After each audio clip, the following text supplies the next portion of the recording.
ইসরায়েলবাসী দীর্ঘস্থায়ী অস্থিরতাতেই পড়েছে। প্রতিদিন আতঙ্কে থাকা, নির্ঘুম রাত কাটানো, নাওয়া খাওয়া নাই ঠিক। এজন্য প্রতিপক্ষদের আক্রমণ বাহ্যিক কারণ হলেও অভ্যন্তরীণ কারণ হয়তো তাদের সরকারি। নিজেদের সরকারকেই হয়তো এজন্য সাপসাপান্ত করে ইসরায়েলবাসী। কেননা ইসরায়েল সরকারের যুদ্ধংদেহী আচরণে দিনকে দিন ইসরায়েলবাসী ক্ষুব্ধ হচ্ছে। শুক্রবারও ইসরায়েলের দক্ষিণ নেগেভ ও মৃত সাগর অঞ্চল, আরাত, কিরিয়াত আরবা ও আইন গেদিতে বিমান হামলা সাইরেন শোনা যায়। বরাবরের মতো ইসরায়েলবাসী প্রাণ বাঁচাতে আশ্রয়কেন্দ্রে ছুটতে বাধ্য হন, কারণ ইয়েমেন থেকে আবারও ইসরায়েলে ক্ষেপণাস্ত্র হামলা চালানো হয়েছে।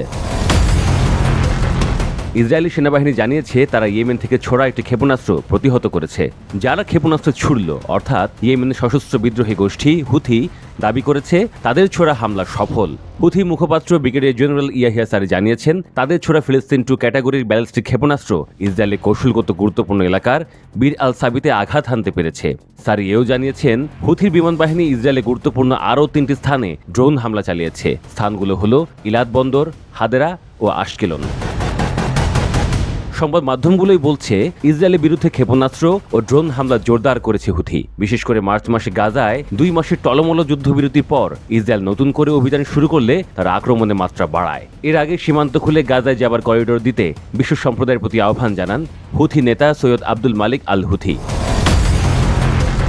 নিয়মিত সাপ্তাহিক ব্রিফিংয়ে তিনি জানান 2023 সালে অক্টোবরে গাজায় ইসরায়েলি আগ্রাসনের প্রতিবাদে এ পর্যন্ত 1679টি অভিযান চালিয়েছে হুথি।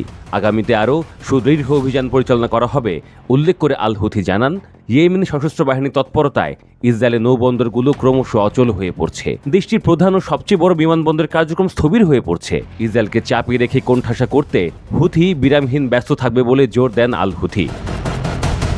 এদিকে গতকাল শুক্রবার ইয়েমেন জুড়ে বিপুল জমায়েত করেছে ইয়েমেনবাসী।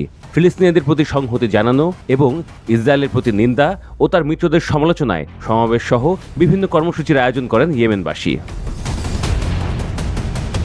সবচেয়ে বড় জমায়েতটা হয় রাজধানী সানায়। প্রায় লাখো জনতার সমাবেশে গাজার দুর্দশায় মুসলিম বিশ্বের নীরবতায় ক্ষোভ ছাড়েন ইয়েমেনবাসী। একই সঙ্গে মানবিক করিডোর সচল রাখা সহ সেটার কর্মকাণ্ড আরও তৎপর রাখতে সংশ্লিষ্টদের প্রতি জোর দাবি জানান তারা।